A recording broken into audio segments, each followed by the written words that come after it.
What's good, everyone? My name is RadNomad, and today I wanted to go over some tips and tricks on how to replace your VTuber model with a green screen. Now, this isn't going to be a deep dive into the technicalities of OBS. I've only been using the program myself for a couple months. I'm still fairly new to it. But so far, I've been pleasantly surprised by all the different features that come native to the program. I really like all the filters and all the different ways that there are to manipulate audio and video data coming in. My hope is that at least by sharing some of these, that'll inspire some of you to be able to use them for your own creative purposes, maybe come up with more efficient ways of going about it, and I'd love to see what people come up with it. So let's go ahead and get started. I'm going to move over to this OBS capture scene. You'll notice my model's here, and I have the full screen version of the OBS Studio behind me. I'm also going to switch over to Studio mode, that way you can see me go into individual scenes without it affecting what's actually happening in the capture, okay? So you'll see we have three scenes here. We have the OBS capture, we have just me, which is the scene we were just on, where it's just my model in front of a library, and we have this VSF, which is just raw video footage from the VSeeFace program, which is what I use for my VTuber tracking.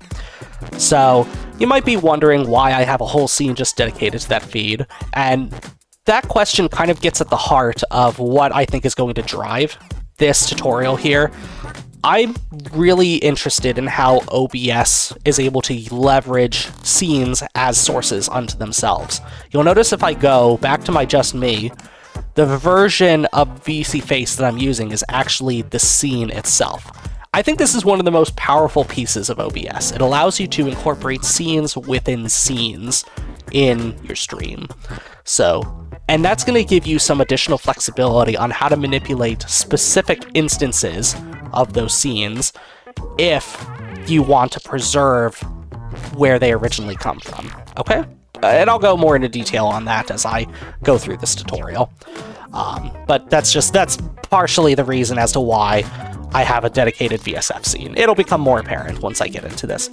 Anyway, there are three scenes that I found you need to construct in creating a green screen here. You need a base layer, a media layer, and a top layer. I'm going to go ahead and start here, and I'm just going to call this GS base layer. You can name it whatever you want. This is just the naming convention I'm going to use here. And I'm going to add in sources that VSF raw video footage we just saw. And there I am. Hello. What we're going to do now is we're going to add some filters on top of this. In this base layer, the very first thing we need to do is turn my entire model a solid color. That's going to make it easier to chroma key out later, okay? But I actually want to start with the incorrect way of applying the filter. And hopefully everyone who's watching along will be able to catch why this isn't how I want to apply this filter. So if I go to filters, you'll notice this opens up the filter menu. I'm going to go add a new filter, and we're going to do color correction. I'm actually going to mask this for dramatic effect. You'll see why in just a bit. Color multiply, I usually like to go down to this black here, which effectively just neutralizes all colors in your model, so it should turn everything black. And then color add, we're going to go to this kind of bright green color here, which should be pretty easy for us to green screen out. So ideally what'll happen once I turn this on is you'll see my model completely turn green. And look, that's exactly what happened. But we got a problem here, right? The version of the model that I've been presenting myself to also turned green. I didn't actually want to do that. I still want to be able to have access to my own VSF feed directly. So I actually only wanted to apply this green screen to the version of VSF that's in this base layer itself. So we can't apply the filter directly to VSF because it'll change the filter for all instances of VSF. So how do we actually go about doing that? How do we preserve the original instance of the VSF scene and only manipulate the one that shows up in the base layer? Well, OBS actually has a built-in way of doing that by the group mechanic. So, for those of you who might not be familiar with it, groups allow you to, as the name suggests, group together multiple individual sources and put them together. And this allows you to apply different transformations, transitions, effects, etc. that apply to every single source that are underneath that group. If you hide the group, you hide everything in the group, regardless of what's actually happening inside the group itself, right? So this also applies to filters as well. So we're going to go back here, we're going to go through the color correction again, and this time I'm just going to show you everything that's happening as I do it. So I'm going to go down to black, press OK, my model just turned black, but notice that my model only turned black in this specific version of the green screen layer. You can't see it here because the transparent is also colored black, but you get the idea. My original model is still preserved. So to finish this layer off, we're going to change this color to that green color I was on, and boom, we're done. We don't even have to mess with any of these other settings. I am now the exact color I want to be for this next step. Okay, so now we're going to move on to the next piece, which is the media layer. GS media layer. It's my new scene. I'm going to go ahead and add that base layer scene directly to it. There I am. So this next part's going to be a little bit tricky to describe, so I'm going to start off with using a slightly different effect that I want to end with. You'll hopefully see why pretty soon. So I'm going to create a color source here, and I'm going to make this completely white at first. I'm actually going to change it completely black later. So if I move this color source down below the GS base layer, you should see my model floating on top of it. So due to the limitations of OBS Studio, what we're calling a green screen is actually two separate transparent video feeds, right? There's everything inside my model, which is one color, and then everything outside my model as another color. You're going to have to chroma key out both if you want to be able to use your own model's outline as the boundary as to where the green screen starts and ends. This color source is how you go about doing that. It effectively gives you the offset you need so that once you chroma key out the model, all you have to do in the top layer is chroma key out the background after that. So I am going to go ahead and reset that to black down here. And now I'm going to group together these two layers in a single group because I want this next chroma key effect to affect everything in the group.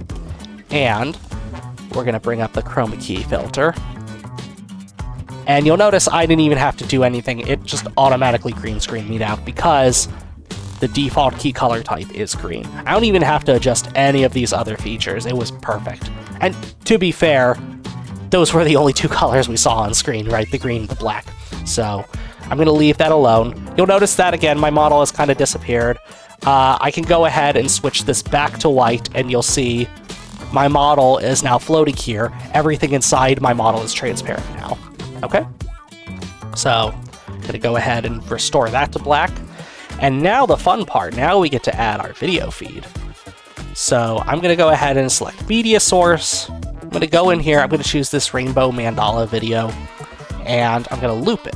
So that way it's just continuously playing. I don't think I need to change anything else. The speed is fine. Yep, just choose that. You're not seeing much now, so we're going to go ahead and restart the video, and it's on top of everything. Can't see my model. Let's go ahead and move it to below this group. Be careful where you place it. You don't want to put it in the group, or it's just going to completely hide your video. You want to put it outside the group. And there we go.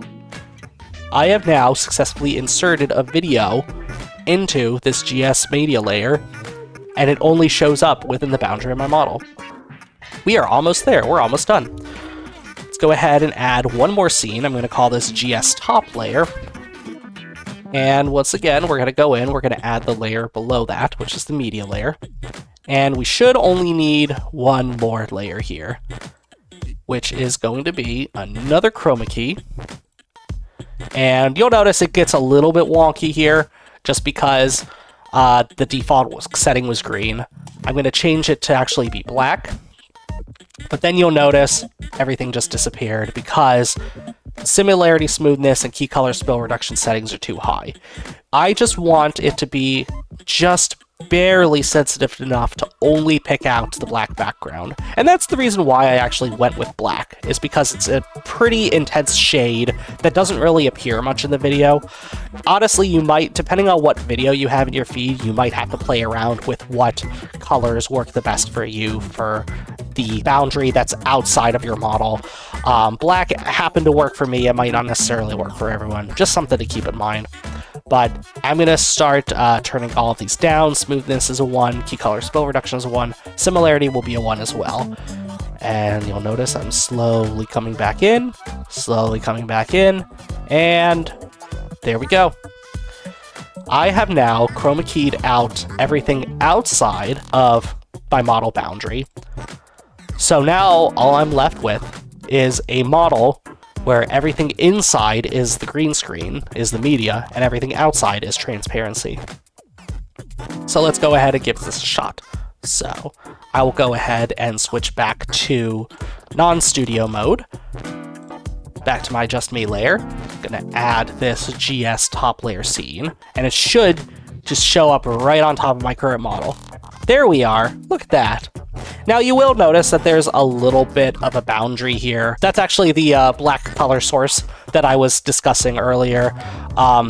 If I had used white, it would show up as like a white outline. You might be able to play around a little bit with the sensitivities of those different chroma key options to hide the boundary more, but note that the more you do that, the more you might affect the actual media source inside. It's a good problem for people to try and tackle. Maybe y'all could come up with a more creative way of resolving it. I personally just am okay with letting it ride. Now, admittedly, I'm not going to be able to answer every question as to where this could possibly be used, right? I understand with VTubing, there's a lot of pride that goes into constructing a model, and it might seem counterintuitive to want to apply effects that kind of hide it, so to speak. That said, I'm very interested to see how people are going to break boundaries with this new medium, right? I think we've seen a significant surge in the number of VTubers. I mean, I'm here as a VTuber talking about this right now. I'm very interested to see how people are going to kind of break the conventions that have been set up so far. I am really fascinated by people's creative endeavors and how they can utilize this to tell new stories or come up with new, like, video experiences. I make psychedelic music, and I perform mixes on stream that have reactive visual components to them. I like the idea of being able to use my model as kind of part of that overall visual experience, right? So say I want to suddenly switch myself to some green screen, all I have to do is give myself a little shake, and boom, my model is now a green screen. And I could shake again, and there it goes. That's all I have to go over today. Thanks everyone who took the time to watch this video. Hope it gave you some useful things to try out on your end. If any of you come up with a more efficient way of doing this, or maybe a more creative way of using this green screen mechanic, feel free to let me know. I'd be interested in seeing what you come up with. I'll see y'all in the next video. Take care.